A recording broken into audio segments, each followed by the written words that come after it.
Marrë shkas nga ngjarja e disa ditëve më parë në Gramsh, ku fëmijë të kopshtit u shtruan me urgjencë në spital, Partia Demokratike thekson se kompania e dënuar për korrupsion ka fituar tenderin për furnizimin me ushqim të kopshtit për katës.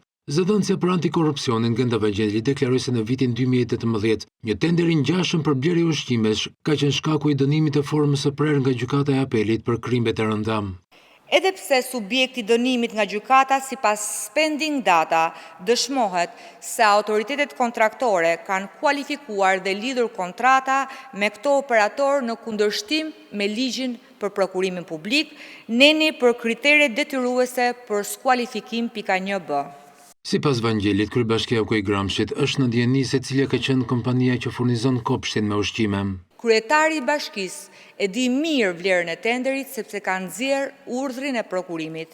E di mirë historikun e tenderit sepse ka miratuar raportin përmbledhës duke adresuar problematika që mund të dalin nga ky raport dhe e di mirë se kush është kontraktori sepse ekziston një kontratë e lidhur që në 12 dhjetor 2023 ndërmjet Bashkisë Gramsh dhe kontraktorit Nelsa SHPK me objekt blerje mallra ushqimore për plotësimin e nevojave të çerdheve, kopshteve dhe konviktit të shkollës së mesme me afat 24 muaj.